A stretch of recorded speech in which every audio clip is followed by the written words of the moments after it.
খবর পাওয়া যাচ্ছে যে গত 3 ঘন্টায় নির্বাচন কমিশনের কাছে 151টা অভিযোগ জমা পড়েছে। অর্থাৎ এর থেকে বোঝা যাচ্ছে যে কি পরিমাণে অশান্তির ঘটনা ঘটছে সেই সংক্রান্ত অভিযোগ আসছে। আমাদের সঙ্গে এই মুহূর্তে রয়েছে আমাদের প্রতিনিধি রুমা পাল। রুমা, এইখান থেকে বোঝা যাচ্ছে 3 ঘন্টার মধ্যে 151টা অভিযোগ, অর্থাৎ কত পরিমাণে অশান্তির ঘটনা ঘটছে বিভিন্ন জায়গায়।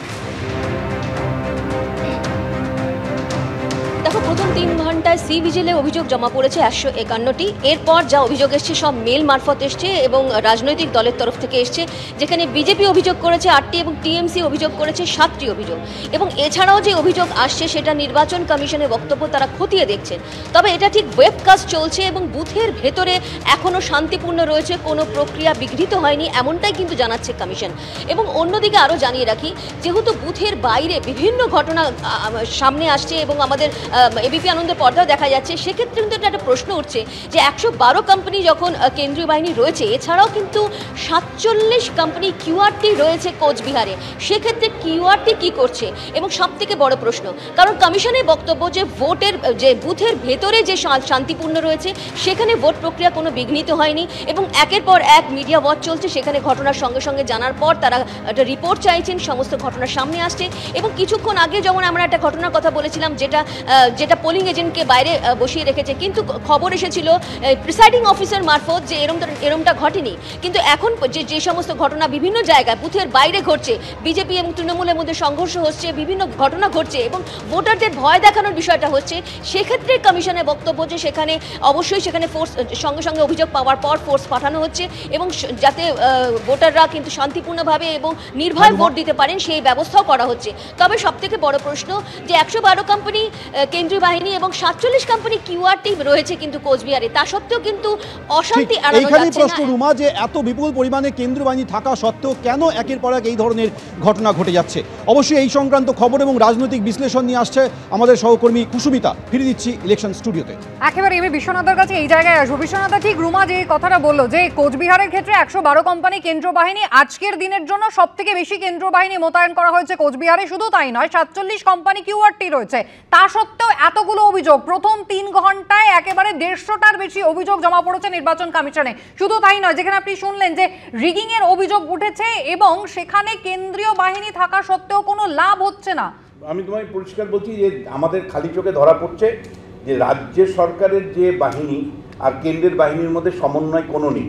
রাজ্য সরকারের বাহিনী বুথের বাইরে আছে, এরিয়া বিভিন্ন এলাকাগুলোতে আছে, সেই এলাকাগুলোতে প্রতিনিয়ত মানে তুমি যদি দেখো দ্বন্দ্ব, বিতর্ক, মারামারি আমরা দেখতে পাচ্ছি।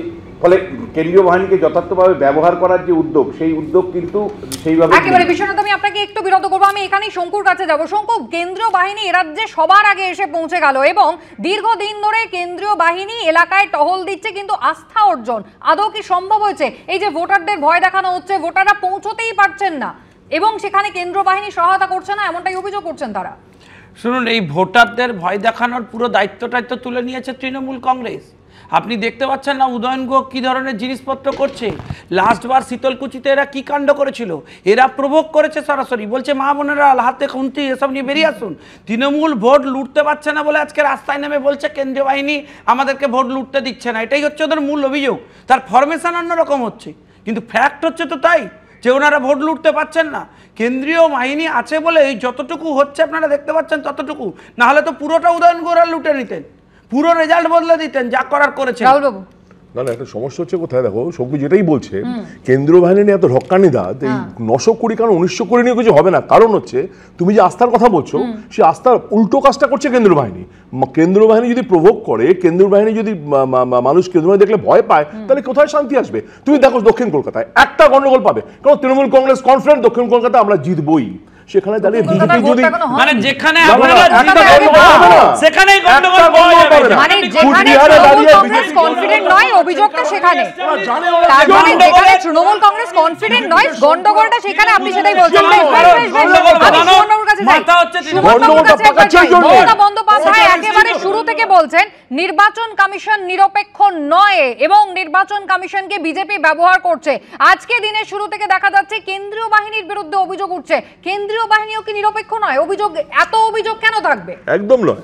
কুসুমিতা একটু আগে একটা ছবি দেখাচ্ছিলেন না, যে তৃণমূলের পতাকা হাতে নিয়ে সবাই খুব বিক্ষোভ দেখাচ্ছে, রিগিং করতে দিতে হবে দিতে হবে দিতে হবে, এটাই হচ্ছে সকালবেলা তৃণমূল কংগ্রেসের স্লোগান।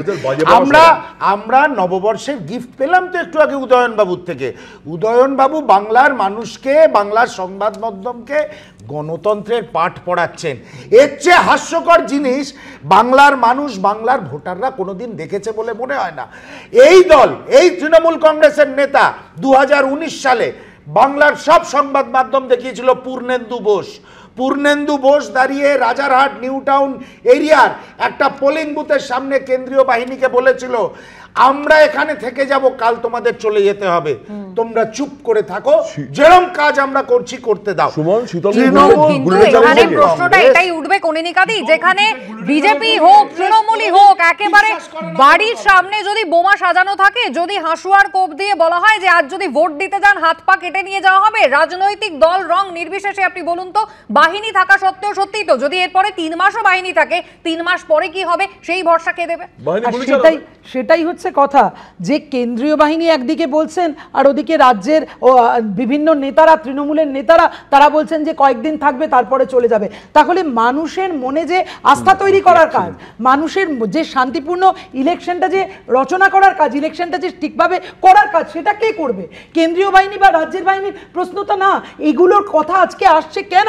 যদি একটা সঠিক পরিবেশ থাকে যেখানে মানুষ গিয়ে ভোট দিতে পারবেন, কেন্দ্রীয় বাহিনী, রাজ্য বাহিনী থাকে, আছে থাকবে, মানুষ নিজের মতন যাবেন ভোট দিতে।